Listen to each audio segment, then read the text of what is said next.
Chers auditeurs, Shalom Uvracha. Ce coup est dédié les Ilou Nishmat de mon beau-frère, Reb Tzvi Ben Pinchas. Ce Shabbat est le Shabbat Shoftim. Et on étudiera le 6e et dernier chapitre des Perkei Avot.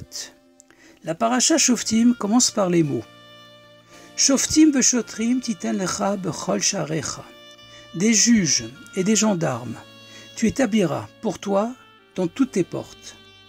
Le Rambam, dans son Sefer HaMitzvot, Mitzvah 176, explique que les juges sont les dayanim, qui tranchent la loi, qui font des psak-din, et les gendarmes viennent renforcer l'application de la loi, dissuader et éventuellement punir ceux qui la transgressent.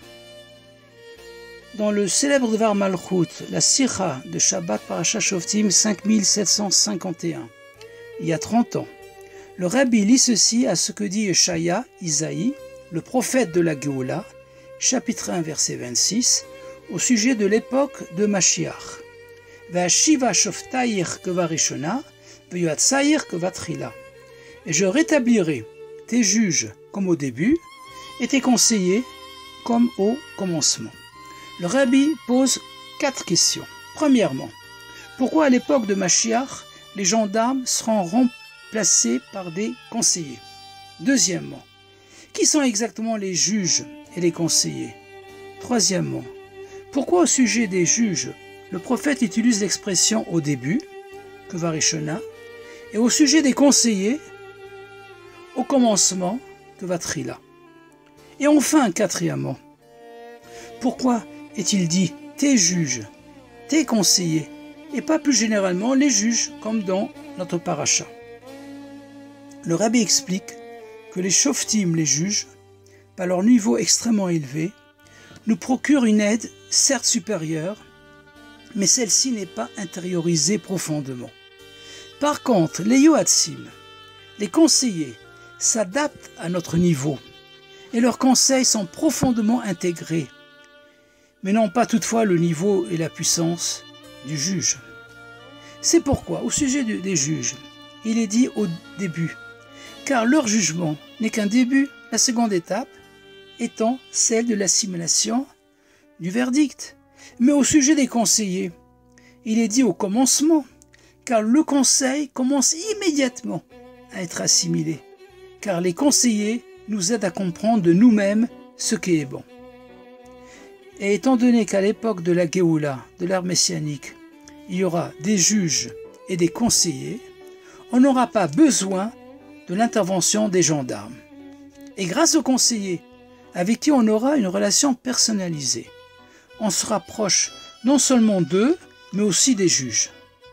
Chaque juif comprendra de lui-même les décisions, les directives de ses juges et les conseils de ses conseillers, à savoir que la Torah est saine et pleine de sens, et qu'il est impossible de vivre sans elle. Afin que cette prophétie de Yeshaya soit profondément intériorisée lors de la Géoula, il est nécessaire de se préparer dès aujourd'hui à accepter le joug divin, en accomplissant les enseignements de la Torah, donnés par les juges, et de façon intériorisée par les conseillers.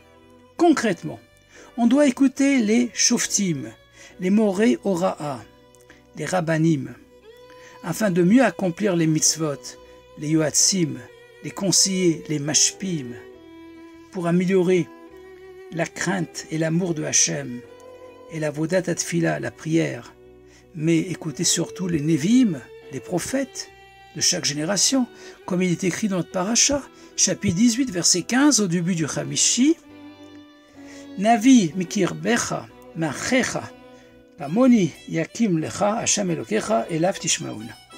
Un prophète de ton milieu, d'entre tes frères, comme moi, Hashem ton Dieu établira pour toi, c'est lui que vous écouterez. Car les prophètes nous aident à écouter les juges et les conseillers.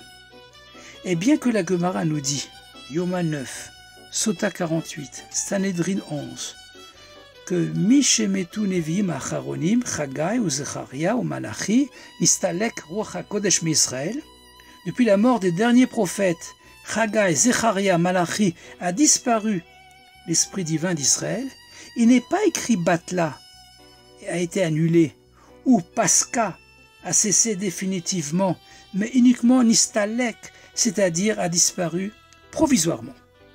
D'ailleurs, nos maîtres nous enseignent que de nombreux Rishonim avaient Ruach HaKodesh, l'esprit divin, comme par exemple Rabbi Shmuel Hanavi, le père de Rabbi Yehuda HaChassid, Rabbi Eliezer Bal Rokeach, le Ramban, Rabbi Moshe ben Nachman, le Ravad, Rabbi Avram ben David, au sujet duquel il est dit que Ofi Ruach HaKodesh ben Midrasho, l'esprit divin apparaissait dans son Beth HaMidrash, ainsi que Rabbi Ezra Hanavi, Mibale Atosfot. Et ceci est conforme à ce que le Rambam, le Maïmonide, écrit dans Igeret Teman, qu'il a calculé, d'après le mot Ka'et, période identique de la prophétie de Bilam, qu'en l'an 4976, 2 fois 2488, année de la prophétie de Bilam, c'est-à-dire à partir de l'an 1216 de l'ère vulgaire, Tachazor Nevoa d'Israël. Il y aura le retour de la prophétie pour Israël. Depuis, et en particulier avec l'Ari Akadosh, le Baal Shem Tov, le Magi de Mezrich, le Balatania et tous les Rébim qui l'ont suivi, avec la diffusion de la Chassidut Chabad, on a commencé à goûter le sujet de Shoftaïr Kevarishona, Veyotsaïr Kevatrila. Dans cette sira, le Rabbi ajoute qu'on doit savoir et diffuser à toute notre génération qu'on a mérité, que Hachem a choisi et nommé quelqu'un qui utilise son libre arbitre et qui est supérieur à toute sa génération, qui donne des directives et des conseils, comment se conduire à toute la génération, aussi bien dans la Torah et les mitzvot que dans l'organisation de la vie quotidienne, jusqu'à sa prophétie essentielle, Hinezeba, voici le Mashiach arrive. Pour accélérer ceci, il nous appartient aussi d'appliquer spirituellement Shoftim v'Shotrim Titen lecha b'chol sha'arecha, en plaçant des juges et des gendarmes aux 7 portes de notre corps, les 2 yeux, les 2 oreilles, les 2 narines et la bouche. Fermez les paupières pour ne pas voir ce qui est interdit. Bouchez les oreilles pour ne pas entendre la chanara. Bouchez les narines pour ne pas sentir ce qu'on n'a pas le droit. Et enfin, retenir sa bouche pour ne pas prononcer des paroles interdites. Chaque couple doit veiller à ce que sa maison soit dirigée d'après les enseignements et les conseils de la Torah. Et on doit même s'efforcer que le monde entier, dans ses plus petits détails, soit imprégné de Hachem. Alors se réalisera ce que nous demandons 3 fois par jour dans la Shemona Esrei. Hashiva shoftenu kevarishona, v'yatsenu kevatrila. Dans la 11e bracha, la 11e bénédiction de l'Amida, le chiffre 11 représentant le niveau de Keter, la couronne, qui est au-dessus des 10 sphirotes du Seder Ishtal Shelut, avec le dévoilement Miyad Mamash du Rabbi Melech HaMashiach, né le 11 Nissan, est devenu Rebbe le 11e jour du 11e mois de la 11e année, le 11 Shvat 5711. Yechi Adoneinu Morin v'Rabbeinu Melech HaMashiach Olam Voed, Tiva v'Chatima Tova, Leshana Tova Metuka, Begashmiut v'Ruchaniut, Shabbat Shalom, Agut Shabbos, Chodesh Tov U'Mevorach, Agut Chedesh, et à bientôt dans le 3e Beth HaMikdash.